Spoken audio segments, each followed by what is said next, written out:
मुझे बचपन से ही भयानक सपने दिखाई देते थे। मैं रात को सही ढंग से सो नहीं पाता था। मुझे जब से अपना होश संभाला, जब से मुझे कुछ याद रहने लगा, तब से मैं इसी सपने के जाल में बना हुआ था। मैं उन सपनों के जाल से निकल नहीं पा रहा था। ना जाने क्यों ऐसा मेरे साथ में हो रहा था। जैसे जैसे मैं बड़ा होता जा रहा था, सपनों का रंग ढंग बदलने लगा था। भयानक सपना, जैसे लगता कि मेरे सामने सब कुछ चल रहा हो। कुछ अजीबो गरीब जो छाया थी, परछाई थी, नजर आती थी। हाँ, कभी कभी इंसानी शक्ल भी, जो देखते देखते बेहद डरावना हो जाता था और मैं कांप करके सोते हुए उठ जाता था। अब फिर तो मेरी नींद नहीं लग पाती थी। नमस्कार, मैं हूं राज और आप देख रहे हैं हाईवे 33। ये कहानी हमें शेयर किए हैं, इनका नाम सौरभ है। सौरभ जी उत्तराखंड के रहने वाले हैं। इनके साथ ये घटना 2010 में हुई थी। तो क्या हुआ था इनके साथ में, क्या घटी थी घटना, ये जानने के लिए चलते हैं इनकी इस कहानी में। लेकिन दोस्तों, अगर आप मेरे चैनल पर पहली बार जुड़े हैं और अभी तक मेरे चैनल को सब्सक्राइब नहीं किया है तो प्लीज कर लीजिए और साथ में बेल आइकन को ऑल पे करके दबाना ना भूलिएगा। तो शुरू करते हैं आज की कहानी। दोस्तों, मेरा नाम सौरभ है। मैं उत्तराखंड का रहने वाला हूं। मैं जब अपना होश संभाला था, तभी से मुझे बुरे सपने आने शुरू हो गए थे। मैं रात में जैसे ही गहरी नींद में जाता, मैं बहुत भयानक भयानक सपना देखने लगता। पहले मुझे कुछ परछाई सी नजर आती थी, बहुत भयानक तरह के आवाजें सुनाई देती थी और मैं एकदम डर करके उठ जाता था। माँ को सब पता रहता था कि मेरा बेटा ने कोई भयानक सपना देखा है, डरावना सपना देखा है। माँ मुझे अपनी गोद में लेकर के और मुझे शांत करने की कोशिश करती, मुझे सुलाने की कोशिश, लेकिन ये हर रोज की कहानी हो गई थी। आखिरकार मेरी माँ चिंता में पड़ गई कि आखिर मेरे बच्चे के साथ में ऐसा क्यों हो रहा है। अब माँ ने पिताजी को बताया और मेरे पिताजी ने मुझे एक तांत्रिक के पास में ले गए। तांत्रिक ने देखा और बोला कि उपचार करना पड़ेगा, ये सही हो जाएगा। पिताजी बोले ठीक है, आप उपचार कीजिए। और फिर हमारा उपचार शुरू हो गया था। हम हफ्ते में एक दिन उस तांत्रिक के पास जाते थे और वो कुछ तंत्र मंत्र करता था और फिर हम लौट जाते थे। ऐसा करीब 4 बार हम उसके पास गए थे। हाँ, जब से उसने मेरे पर तंत्र मंत्र पढ़ा था तब से हमें वो सपना नहीं आता था। और 4 हफ्ते जाने के बाद में वो मुझे एक गले में डालने के लिए एक ताबीज बना के दिया था और मेरे पिताजी को बोला था कि ये ताबीज बच्चे के गले में या इसके दाएं हाथ की बाजू पर बना होना चाहिए और आपका बच्चा बिल्कुल सही रहेगा। लेकिन ये हमारे ऊपर में ऐसा क्यों होता था, क्या रीजन था, इस चीज़ के बारे में वो कोई जानकारी नहीं दिया। अब मेरे पिताजी क्या था, वो तो बोले ठीक है, हमारा बच्चा सही है, अब कोई दिक्कत नहीं होगा, कोई भयानक सपना नहीं आएगा। और फिर हमारी ज़िंदगी चलती रही। मैं पढ़ाई करता रहा, धीरे धीरे अपना बड़ा भी हो गया। इसके बाद में हमारे पिताजी वो गांव छोड़ करके और शहर में, हम लोग एक हरियाणा के शहर में आ गए थे। अब मैं बड़ा हो चुका था, लेकिन वो जो सपना था आता तो जरूर था, लेकिन अब वैसी भयानक सपना मुझे नहीं आता था जैसे मैं पहले देखा करता था। मैं डर जाता था, कांप जाता था, रात को नींद नहीं आती थी। लेकिन अब मुझे कुछ अलग सा एहसास होने लगा था। मुझे लगता था कि मेरे आसपास में कोई मुझे देख रहा है। मैं एकदम डर जाता था एहसास होते ही कि मेरे आसपास में कोई दिखाई नहीं दे रहा है, लेकिन मुझे महसूस जरूर होता था। अब तो वो जो ताबीज़ था वो तो कभी का मेरे गले से पता नहीं कब खुल करके गिर गया था, और हमें उसकी ज़रूरत भी नहीं थी। मैं बड़ा हो चुका था और मैं तंत्र मंत्र के जाल में पड़ना नहीं चाहता। लेकिन अब जो मेरे हालात, जब शहर में आ गया था, मैं बड़ा हो गया था और मुझे एहसास होने लगा था कि मेरे आस-पास में कोई न कोई हमेशा रहता है। मुझे इस चीज़ को अपने पिता को भी बताया, अपनी माँ को भी बताया, तो माँ मुझे समझाने लगे कि नहीं बेटा, ऐसा कुछ नहीं होता है, तुम अपना सोच को बदलो। अगर कोई होता तो तुम्हें ज़रूर दिखाई देता, ऐसा तो नहीं हो सकता। और वही बात हमारे पिताजी ने भी कहा था। खैर, इस चीज़ से हम अब थोड़ा सा दूर रहने लगे। अपने सोच को मैं अलग नज़रिए से देखने लगा था, अलग ढंग से देख रहा था। मैं उन लफड़े में नहीं पड़ना चाहता था कि मुझे ऐसा महसूस हो, लेकिन जाने अनजाने मुझे वही चीज़ मुझे महसूस होती थी कि जैसे मेरे पास में कोई है, और फिर मैं डर जाता था।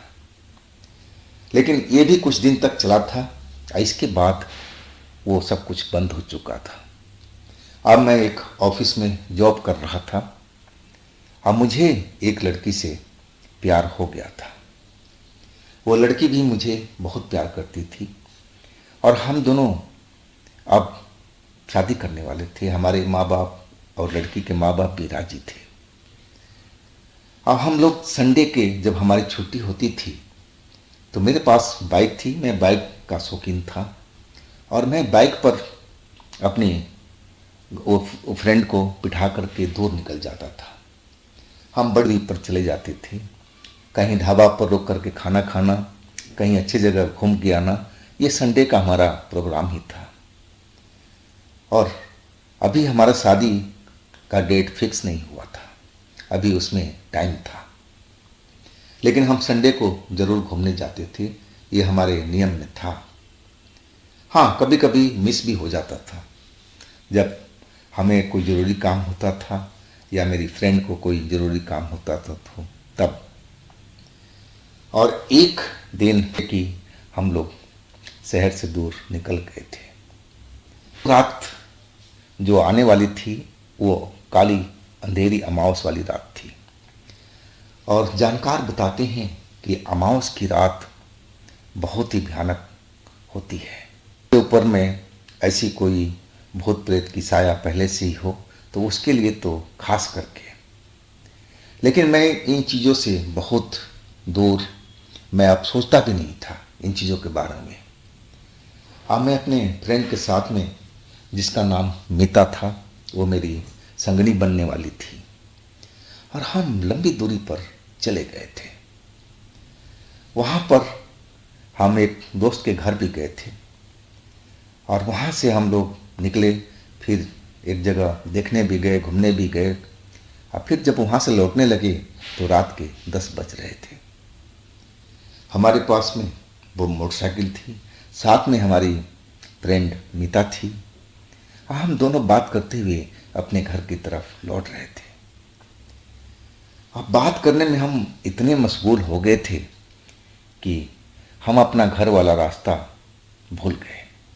हम गलत रास्ते पर चल पड़े थे अपनी बाइक लेकर के। जब मेरा ध्यान उस रास्ते पर आया तो वो तो हमारा घर का रास्ता था ही नहीं, वो हमारे अलग ही रास्ता था। क्योंकि मैं उस रास्ते पर तो संडे का संडे गुजरता ही था, तो मुझे थोड़ा बहुत तो ज़रूर ध्यान था। अब मैं उस अनजान रास्ते को देख करके अपनी बाइक रोक दिया। अब मीता से कहने लगा कि मीता, शायद हम लोग रास्ता भटक गए। मीता भी आसपास देखने लगी, लेकिन वो कहने लगी नहीं, मुझे नहीं लगता है, हम लोग अंधेरे में है ना, तो ऐसा ही महसूस हो रहा है, चलो आगे चलते हैं। कुछ न कुछ तो हमें दिखाई देगा जिससे हम पहचान पाएंगे कि हम सही रास्ते पर हैं या गलत रास्ते पर हैं। उसका भी कहना सही था। हम चल पड़े थे आगे की तरफ में। अब मैं रोड के दाएं बाएं देखते जा रहा था, लेकिन मुझे ऐसा कोई पहचान नहीं मिल रही थी जैसे हमारा वो गांव वाला घर वाला रास्ता हो। दोनों साइडों में अंधेरा ही अंधेरा दिख रहा था। पेड़ पौधे जैसे आम सड़कों पे दिखते हैं वैसे ही दिखाई दे रहा था। और हम उस रोड पर अब दौड़ते हुए चले जा रहे थे बाइक लेकर के, लेकिन वो रोड जो था खत्म होने का नाम ही नहीं ले रहा था। दोनों साइड में अंधेरा और वो रोड पर हम अपनी बाइक दौड़ाते ही चले जा रहे हैं, लेकिन ना कोई बस्ती आ रही है, ना कोई ऐसा होटल, कोई ढाबा, कुछ भी नजर नहीं आ रहा है। हाँ, हम बस अपने बाइक दौड़ाते हुए चलते जा रहे हैं। अब मैं थोड़ा परेशान हो गया था। मैं मीता से कहने लगा, मीता, हम 1 घंटे से ऊपर हो चुका है, हम बाइक को दौड़ा रहे हैं, लेकिन कोई ना होटल, ना कोई ढाबा, ना कोई बस्ती, हमें तो कुछ भी नजर नहीं आ रही है। ये कौन सा रोड पे हम लोग आ गए। अब मीता भी थोड़ी डर गई थी। वो भी दाएं बाएं देखती रही और लेकिन कुछ बोली नहीं। मैं कहने लगा कि कहीं हम लोग, अब तो पक्का निश्चित हो चुका है कि हम रास्ता भटक गए हैं, क्योंकि हमारे उस रोड पर तो हर 5 किलोमीटर पर, 10 किलोमीटर पर कोई ना कोई होटल, ढाबा, चाय की दुकान, कुछ ना कुछ तो नज़र आती थी, लेकिन इस रोड पर तो कुछ भी नहीं नज़र नहीं आ रहा। दोनों साइड में अंधेरा ही अंधेरा नज़र आ रहा है। अब हमने बाइक तो रोक ली उस जगह पर, लेकिन समझ में नहीं आ रहा था कि हम आगे जाएं या पीछे लौट जाएं। तभी मीता बोली कि हमें पीछे लौटना चाहिए, हम लोग शायद गलत रास्ते पे जा रहे हैं। अब फिर मैंने बाइक को मोड़ लिया। बाइक मोड़ करके फिर हम उस रोड पर दौड़ते रहे पीछे के साइड में, ताकि हम मेन हाईवे पर पहुंच जाए और वहां से हमें मालूम पड़ जाएगा कि हमको किधर जाना है। अंधेरी अमावस की रात, अब आधी रात होने जा रही थी। हम लोग उस रोड के चक्रव्यूह में फंसे हुए थे। अब 1 घंटा से ऊपर हो चुका, वापसी की हम कर रहे थे उस मेन हाईवे पे जाने के लिए, लेकिन पहुंच नहीं पा रहे थे। जैसे लग रहा था कि जहां से हम चले हैं फिर हम उसी जगह पर पहुंच गए। हम तो उस रोड पर बिल्कुल फंस के रह गए थे। आगे भी गए थे तो कोई भी मंजिल, कोई भी होटल, कोई भी ढाबा, कोई भी ऐसी चीज दिखाई नहीं दे रही है। आप पीछे भी लौट रहे हैं तो ना तो वो हाईवे नजर आ रही है और ना वो कोई चाय का दुकान, ना कोई ढाबा, ना कोई ऐसी बस्ती। आखिरकार हम कौन सी सड़क पर आ गए, समझ में नहीं आ रहा था। अब मेरी पेट्रोल की जो टंकी थी उसकी सुई अब हमें इशारा कर रही थी कि पेट्रोल खत्म होने वाला है। रिजर्व में तो पहले भी आ गई थी, अब तो लग रहा था कि बस कुछ देर के बाद में पेट्रोल मेरा खत्म हो जाएगा। मैं अब डर चुका था कि इस काली अंधेरी रात में अगर हम दोनों यहाँ पर फंस गए तो हमारा क्या होगा। कहीं कोई गुंडा, बदमाश, कई तरह की समस्याएं हो सकती है। अब मेरे साथ में मीता है। मैं इस चीज को लेकर के बहुत डरा हुआ था। और कुछ देर चलने के बाद में वही हुआ जिसका मुझे डर था। मेरी बाइक का अब सुई बिल्कुल खड़ी हो गई थी। अब उसमें पेट्रोल बिल्कुल नहीं बचा था। मेरी बाइक रुक गई। अब उस अंधेरी रात में पहले तो बाइक का हेडलाइट भी जल रहा था, लेकिन अब तो बिल्कुल अंधेरी रात हमें हर तरफ दिखाई दे रही थी। अब हम बाइक को खड़ा कर दिए और आसपास देखने की कोशिश करने लगे कि हम किस जगह पर हैं, हमें किस तरफ में जाना था, लेकिन अभी भी कुछ आइडिया नहीं लग रहा था। और फिर हम चहलकदमी करते हुए आगे की तरफ जा रहे थे। बाइक तो हमारा उसी जगह पर खड़ी थी। अब तो उसका कोई यूज ही नहीं था, क्योंकि उसमें तो पेट्रोल था ही नहीं।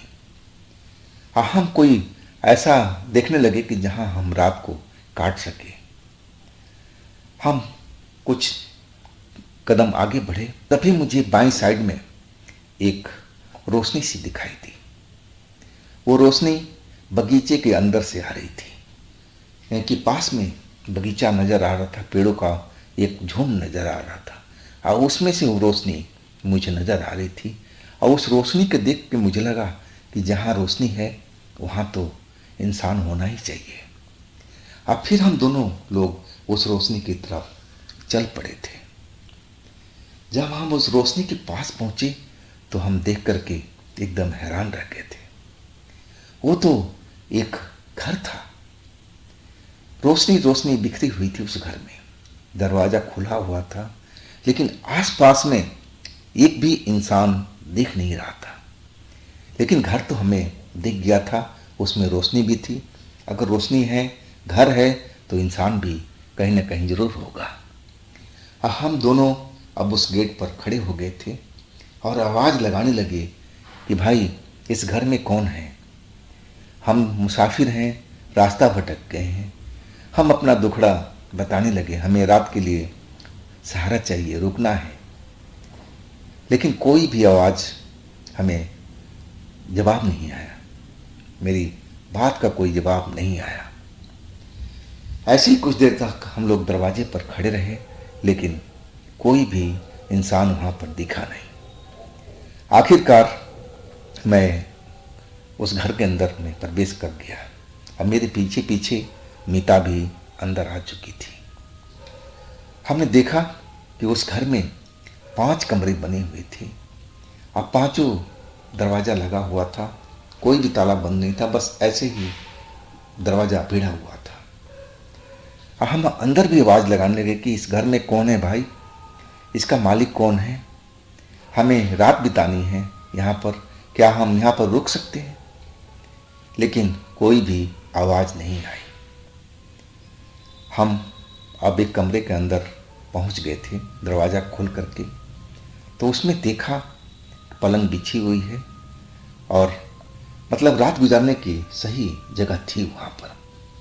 लेकिन उस घर का मालिक का कहीं आता पता नहीं था।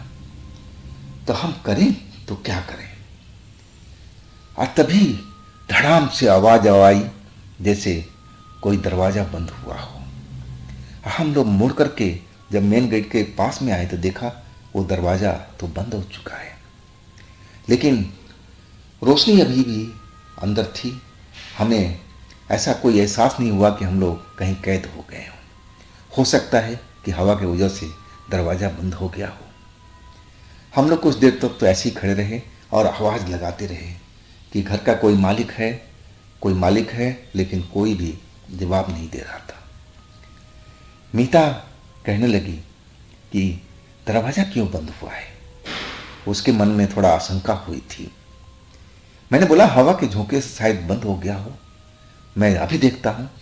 अब मैं दरवाज़ा को खोलने की कोशिश करने लगा, लेकिन दरवाज़ा नहीं खुला। ऐसे लग रहा था कि दरवाज़ा बिल्कुल जाम हो गया हो या फिर किसी ने बाहर से उसको लॉक कर दिया हो। अब तो हम समझ गए कि हम किसी के जाल में फंस गए हैं। आखिर कौन हो सकता है जो हमें इस घर के अंदर में कैद कर दिया है। लेकिन ऐसा भी नहीं था कि कोई अंधेरा हुआ हो। अभी भी वो रोशनी जो घर में चमक रही थी अभी भी दिखाई दे रही थी। अब हम जोर जोर से आवाज़ लगाने लगे कि भाई दरवाज़ा किसने बंद किया है, दरवाज़ा खोल दीजिए, इस घर का मालिक कौन है। लेकिन कोई भी जवाब नहीं आ रहा था। अब फिर अचानक बिजली जैसी लाइट चली गई हो। एकदम काला अंधेरा उस जगह पर हो गया था। अब तो मीता डर गई, चीख पड़ी, मुझसे लिपट गई। वो डर से कांप रही थी। मैंने मीता को बोला कि देखो डरो मत, हिम्मत से काम लेते हैं, सब कुछ सही हो जाएगा। हम दोनों, मैं भी डरा हुआ था और तभी मुझे एहसास हुआ कि कोई आंखें मुझे घूर रही है, क्योंकि वो आंख चमकती हुई दिखाई दे रही थी, लाल लाल सी आंखें। हाँ, उस अंधेरे में और कुछ उसका शरीर का कोई भी बॉडी पार्ट दिखाई नहीं दे रहा था। बस हमें दो लाल लाल घूरती हुई आंखें नजर आ रही थी। मैं उन आंखों को देखा, मेरी मिताबी ने भी देखा। हम तो अब समझ गए थे कि हम लोग किसी के छलावा के जाल में फंस गए हैं। और मीता तो चीख पड़ी थी जोर से, चिल्लाने लगी थी, रोने लगी थी। और मैं उसको चुप करा रहा था कि मीता डरो नहीं, डरो नहीं। और अंदर से मैं तो खुद डरा हुआ था। मैं समझ गया था कि हम लोग किसी भूतों के जाल में फंस गए हैं। ये छलावा का ही जाल है जो मुझे इस घर के अंदर में फंसा दिया है। और वो अब जो आंखें चमक रही थी अचानक गायब हो गई। अब फिर लाइट जल गई, हर तरह रोशनी रोशनी फैल गई थी। रोशनी देख करके मुझे थोड़ा संतुष्टि आया। अब मैं भाग करके फिर दरवाज़ा खोलने की कोशिश किया, लेकिन दरवाज़ा बिल्कुल नहीं खुला। हम लोग चिल्लाते रहे बहुत देर तक, लेकिन कोई फर्क नहीं पड़ा।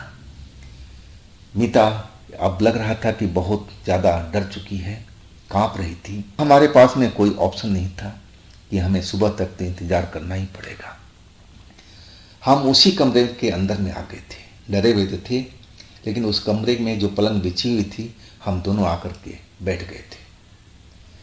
और जैसे ही बस उसी समय लाइट फिर चली गई, फिर अंधेरा हो गया। और फिर हमें महसूस हुआ कि वही आंखें जो हमें देख रही थी वो हमारे कमरे में मौजूद है और वो हमें घूर रही है। उसकी सांसों की आवाज़ हमें साफ सुनाई दे रही थी, लेकिन वो हमारे पास में बिल्कुल नहीं आ रही थी।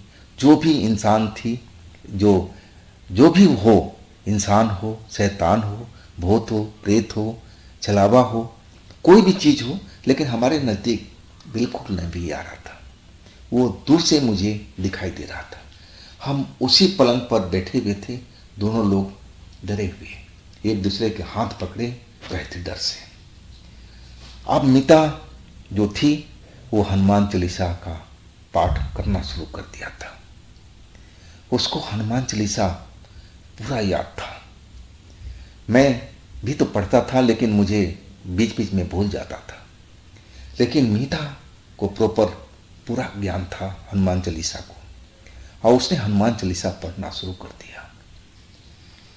जैसे ही हनुमान चालीसा पढ़ना शुरू किया, वो चमकती हुई आंख अब फिर से गायब हो चुकी थी।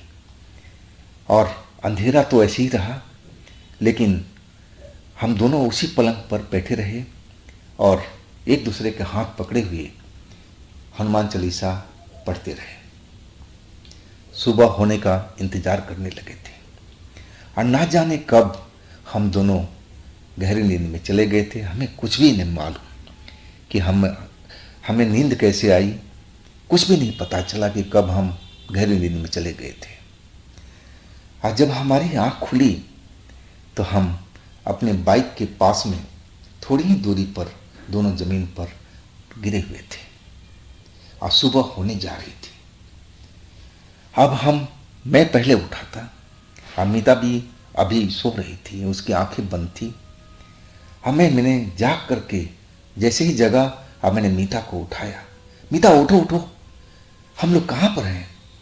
अब पूरी रात की घटनाक्रम मुझे याद आ गया था कि हमारे साथ में रात में क्या क्या हुआ था। मीता डरी हुई उठी और फिर हम दोनों उठ करके बाइक के पास में गए। बाइक हमारी सही सलामत खड़ी थी। अब मीता भी रोने लगी थी और कहने लगी, सौरभ, ये रात में हम लोग के साथ में क्या हुआ है, हम लोग कहाँ पर हैं। मैंने देखा कि तो सुबह हो चुकी है, लेकिन अभी भी रोड पर कोई दिखाई नहीं दे रहा था।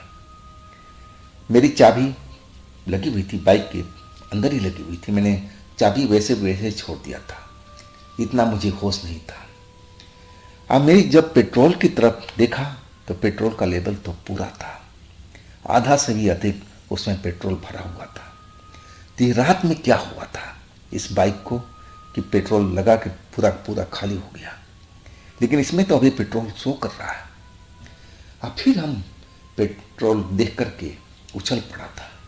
आज जल्दी से बाइक को स्टार्ट किया, बाइक भी स्टार्ट हो चुकी थी। फिर मैंने मीता को बिठाया और तेजी से उस जगह से निकल गया। और करीब 10 मिनट भी नहीं लगा था कि हम मेन हाईवे पर पहुंच गए थे। मेन हाईवे पर जाकर के मैं अंदाजा लगाने लगा कि आखिर हम इस रोड पर कौन सा रोड है और किधर गए थे। लेकिन उस रोड पर मैंने आज तक कभी नहीं गया था। हमारा जो रोड था वो आगे चल करके था और हम बात करते करते अब उसी रोड पर हमने टर्न ले लिया था, एक अनजाने में। हम लोग अब सही कुशल पूर्वक अपने घर पहुंच गए थे। अब फिर हमने अपने परिवार को पूरा घटनाक्रम बताया जो मेरे साथ में रात में हुआ था। वो घटनाक्रम सुनकर के हमारे परिवार के लोग एकदम डर से गए थे और वो कहने लगे कि बेटा, जो मीता ने हनुमान चालीसा पढ़ा है ना, उसी की वजह से तुम लोग सही सलामत बचे हो। वो छलावा का ही सब कुछ किया धरा था।